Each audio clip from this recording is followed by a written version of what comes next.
اور وہ تہبند کے جو الٹا اور سیدھا کرنے میں دونوں طرف سے ایک ہی سا نظر آئے تو وہ سیدھا نظر آتا ہے، تو دونوں ہی طرف سیدھا کہلاتا ہے۔ ایسا تہبند جس رخ بھی پہنے نماز میں کوئی کراہیت نہیں ہوگی۔ اسی طرح چادر کہ دونوں طرف وہ سیدھی نظر آتی ہے تو اس میں بھی کوئی کراہیت نہیں۔ جیسے بعض ٹوپیاں بھی ایسی ہوتی ہیں کہ دونوں طرف سے وہ ایک سی نظر آتی ہے، جیسے وہ جالی والی ٹوپیاں آتی ہیں وہ دونوں طرف سے ایک ہی نظر آتی ہے، تو وہ ہر طرف سے سیدھی سیدھی ہیں، تو ان کے پہننے میں نماز میں کوئی کراہیت نہیں۔ واللہ تعالی اعلم ورسولہ اعلم عز وجل وصلی اللہ تعالی علیہ وآلہ وسلم۔ صلو علی الحبیب صلی اللہ تعالی علی محمد۔ یا سیدی، کیا عورت کے دوپٹے کا بھی یہی حکم ہوگا؟ جی ہاں، عورت کا دوپٹہ بھی اگر اس طرح کی سلائی ہے کہ الٹا وہ نظر آتا ہے کہ الٹا ہے تب تو کراہیت ہوگی، اور اگر نظر نہیں آتا تو سیدھا ہی سیدھا ہے، کیونکہ اس میں عورت اور مرد کا ذکر نہیں ہے، مطلقاً ہے، تو چاہے عورت پہنے الٹا یا مرد پہنے، نماز میں الٹا پہننے میں مکروہ تحریمی ہے۔ واللہ تعالی اعلم ورسولہ اعلم عز وجل وصلی اللہ تعالی علیہ وآلہ وسلم۔ صلو علی الحبیب صلی اللہ تعالی علی محمد۔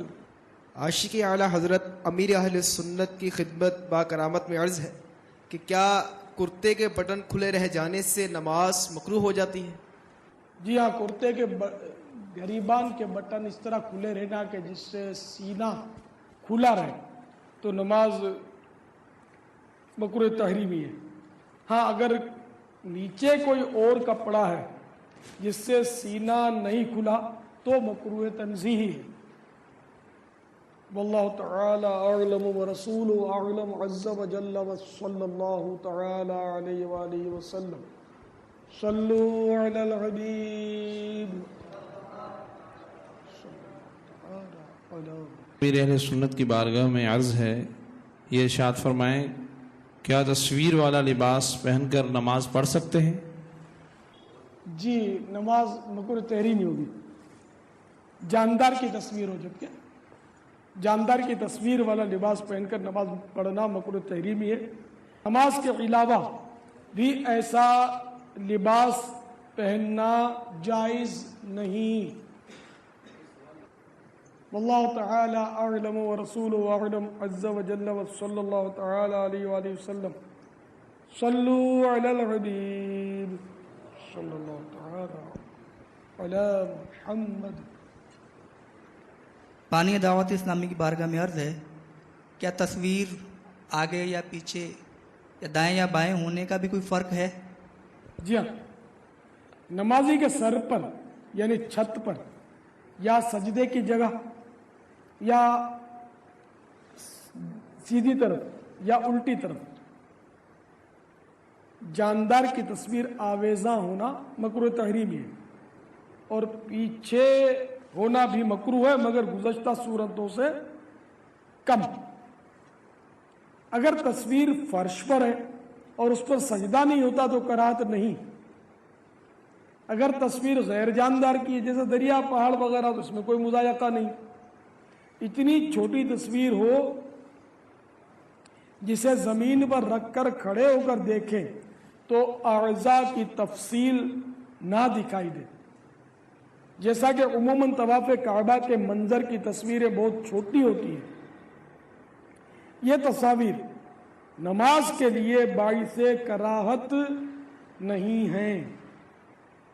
ہاں، طواف کی بھیڑ میں ایک بھی چہرہ واضح ہو گیا تو ممانعت باقی رہے گی۔ چہرے کے علاوہ مثلاً ہاتھ، پاؤں، پیٹھ، چہرے کا پچھلا حصہ یا ایسا چہرہ جس کی آنکھیں، ناک، ہونٹ وغیرہ سب اعضاء مٹے ہوئے ہوں، ایسی تصاویر میں کوئی حرج نہیں۔ واللہ تعالی اعلم ورسولہ اعلم عز وجل وصلی اللہ تعالی علیہ وآلہ وسلم۔ صلو علی الحبیب صلی اللہ تعالی علی محمد۔ مدینہ۔ حضرت ارشاد فرمائیے کہ اگر اسکرین پر آپ کی ویڈیو چل رہی ہو تو ایسی صورت میں نماز پڑھ سکتے ہیں؟ اسکرین پر جو شبیہ نظر آتی ہے اس کو ایک تعداد علماء کرام کی جو تصویر کے حکم سے خارج قرار دیتے ہیں۔ اب جیسے کہ آئینے کے سامنے کوئی نماز پڑھے تو اس کی اپنی تصویر اگر کہے کہ نظر آتی ہے، عکس تو نظر آتا نا اس میں، تو آئینے کے سامنے نماز پڑھنا جائز ہے، اس کو مکروہ تحریمی نہیں کہا علماء نے۔ تو یوں سمجھیے کہ یہ جو سکرین ہے وہ مثل آئینہ ہے اور اس میں وہ عکس یا عکوس نظر آ رہے ہیں لوگوں کے، اس لیے اگر بالفرض مووی چل رہی ہے تو دوسری کو وجہ تو ممانعت کی آئے گی، جیسے مووی چل رہی ہے، زور زور سے بیان ہو رہا ہے، آپ نماز پڑھ رہے ہیں تو آپ کی توجہ بٹ رہی ہے، تو اس لیے اس کو بند تو کر دینا چاہیے، لیکن وہ تصویر والا سبب یہاں نماز کے لیے باعث کراہت نہیں ہے۔ یہ واللہ تعالی اعلم ورسولہ اعلم عز وجل وصلی اللہ تعالی علیہ وآلہ وسلم۔ صلو علی الحبیب صلی اللہ تعالی علی محمد۔ اگر اسکرین پر عورتوں کی تصویر ہو تو؟ عورتوں کی تصویر اسکرین پر تو لانی ہی نہیں چاہیے۔ اب جیسے کہ ہم لوگ جو یہ موویاں بناتے ہیں تو اس میں امت کی منفعت کا پہلو نمایاں اور غالب بلکہ ہے ہی منفعت کا پہلو، اور کوئی آمدنی کے لیے کاروبار کے لیے تو ہم نے شروع کیا نہیں یہ کام۔ تو عورت کی تصویر تو لانا جو ہے نا وہ تو بالکل ہی بے حیائی کا کام ہے، کیونکہ عورت کو تو مردوں نے دیکھنا، اور مرد عورت کو دیکھے یا عورت کی بے پردہ تصویر دیکھے، اس کو اجازت ہے ہی نہیں شریعت میں۔ اگر بالفرض عورت کی تصویر مووی پر چل رہی ہے اور اگلا نماز پڑھ رہا ہے تو پھر بھی اس کو حکم تصویر نہیں دیا جائے گا نا کہ یہ مووی ہے، یہ اس کا اوسا حکم نہیں تصویر والا۔ واللہ تعالی اعلم ورسولہ اعلم عز وجل وصلی اللہ تعالی علیہ وآلہ وسلم۔ صلو علی الحبیب صلی اللہ تعالی علی محمد۔ مدینہ۔ حضرت صاحب قبلہ کی بارگاہ عالی میں عرض ہے کہ مکروہ تنزیہی کسے کہتے ہیں اور اس کا حکم شرعی کیا ہے؟ حضرت صدر الشریعہ بدر الطریقہ حضرت علامہ مولانا مفتی محمد امجد علی اعظمی علیہ رحمۃ اللہ القوی بہار شریعت کے دوسرے حصے میں ارشاد فرماتے ہیں، جس کا کرنا شرع کو پسند نہیں مگر نہ اس حد تک کہ اس پر وعید عذاب فرمائے، یہ سنت غیر مؤکدہ کے مقابل ہے۔ تسہیل اس کی عرض کر دوں، آسان الفاظ میں بیان کرنے کی کوشش کرتا ہوں کہ مکروہ تنزیہ اس فعل کو کہتے ہیں، اس کام کو کہتے ہیں کہ جس کا کرنا شریعت کو ناپسند ہے مگر اس پر کوئی عذاب کی وعید نہیں ہے،